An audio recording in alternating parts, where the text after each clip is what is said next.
melaporkan tentang progres tahap awal yang meliputi pembangunan infrastruktur prasarana untuk bisa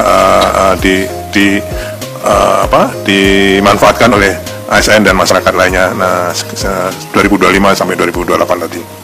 Jadi kami melaporkan pada saat tahap awal 2022 sampai 2024 APBN telah menginvestasikan 89 triliun untuk jalan tol, 47 tower hunian, air minum, sanitasi, embung, kolam retensi, perkantoran, kemudian kantor sekretariat dan sarana peribadatan seperti masjid dan basilika dan gereja yang kesemuanya dikerjakan oleh Kementerian PU sebelumnya.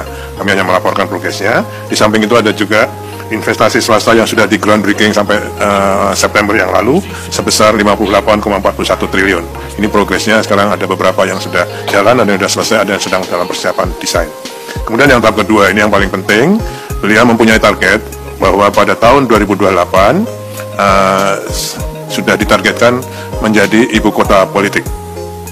Sehingga kami ditugasi untuk menyelesaikan ekosistem yudikatif, jadi kantor-kantor dan huniannya, juga ekosistem legislatif, jadi kantor-kantor dan huniannya.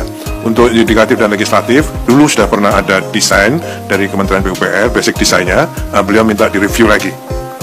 Kemudian kami nanti dengan Kementerian PU bersama IKN akan membentuk tim desain yang nanti bisa diarahkan oleh Bapak Presiden tentang kedepannya. Untuk itu, dalam menyelesaikan program dari 2025 sampai 2029 dibutuhkan APBN 48,8 triliun. Untuk pertama untuk menyelesaikan kompleks legislatif, yudikatif dan ekosistem pendukungnya serta membuka akses menuju IKN kawasan WP2 karena kita tadi kan WP1 ini ke WP2. Termasuk juga dalam 48 tahun ini 48,8 triliun ini adalah untuk memelihara, untuk mengelola prasarana dan sarana yang sudah diselesaikan pada tahap awal tadi. Jadi dari Kementerian PU dan Kementerian Perumahan sekarang menyerahkan pada OIKN untuk kami kelola dan kami pelihara. Itu dari APBN. 48,8 triliun tadi Bapak Presiden sudah setuju untuk dialokasikan di OIKN untuk menyelesaikan tadi. Di samping itu ada juga program kami dengan kegiatan atau program yang dibiayai melalui KPBU, kerjasama pemerintah dan badan usaha sebesar 60,93 triliun yang sudah kami proses sampai dengan feasibility study-nya, yaitu untuk 97 tower apartemen dan 129 rumah tapak lagi. Kemudian juga untuk 6 proyek KPBU lagi untuk pembangunan jalan dan multi utility tunnel sepanjang 138,6 km di kawasan KIPP itu. Ya, sama ini yang dikerjakan kan baru sebagian, ini akan kami lanjutkan yang baru dengan KPBU. Kemudian juga satu KPBU lagi untuk pembangkit listrik tenaga surya, yang sekarang sudah ada 50 MW yang kemarin sudah diresmikan oleh Bapak Presiden. Kemudian juga kami laporkan groundbreaking yang ke-9, ini kami mohon tadi, kami laporkan kepada Bapak Presiden untuk kegiatan pembangunan hotel, hunian, retail, dan perkantoran sebesar 6,49 triliun. Tadi ada swasta murni, investasi murni, direct investment, KPBU, APBN. Inilah kerjasama yang disampaikan oleh Pak Menko tadi. Selain itu, Bapak Ibu sekalian, kami juga mendapat masukan dari Pak Menteri Perumahan untuk bisa mengoptimalkan swasta yang sudah melakukan groundbreaking tadi. Ya, baik dari 1 sampai 8 maupun nanti yang ke-9 agar juga tidak hanya sekedar groundbreaking, tapi ditindaklanjuti dengan kegiatan pembangunannya. Jadi targetnya satu tadi, bahwa tahun 2028 agar bisa ditetapkan IKN ini sebagai ibu kota politik Republik Indonesia. Saya kira itu. Sore hari ini kita akan diterima oleh Bapak Presiden Prabowo Subianto di Istana untuk menyampaikan progress report terkait kelanjutan pembangunan IKN. Beberapa minggu lalu, saya beserta Kepala OIKN, Menteri PU, juga Menteri PKP Perumahan juga diundang secara khusus dalam sebuah ratas yang membahas IKN. Dan Bapak Presiden ketika itu menyampaikan bahwa sudah di-approve anggaran sebesar 48,8 triliun rupiah untuk IKN 2025 hingga 2029.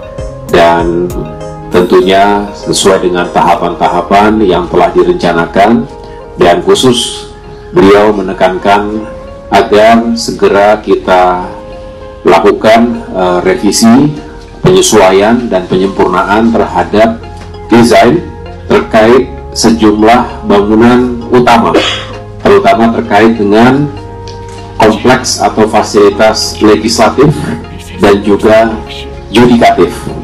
Dan dengan tambahan, beliau menyampaikan ketika itu bagus untuk segera didesain juga fasilitas atau sebuah lokasi yang dipersiapkan untuk parade dan defile, diperuntukkan memperingati hari kemerdekaan atau hari jadi TNI dan lain sebagainya.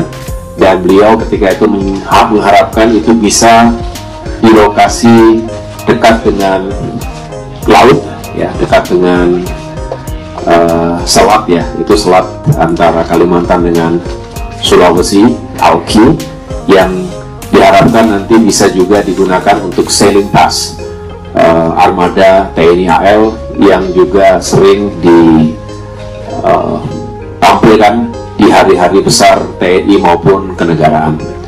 Kami berkoordinasi dengan Menteri PU dan disepakati bahwa Menteri PU yang membentuk tim desain ini, redesign ini, dengan nama tim penguatan basic design perkantoran legislatif dan yudikatif di ibu kota negara. Tim ahli dari review basic design ini adalah sebenarnya pemenang-pemenangnya yang kemarin sudah kita tunjuk, dan saat ini mereka sedang mereview dari basic design, menindaklanjuti konsep desain yang hasil sayembara yang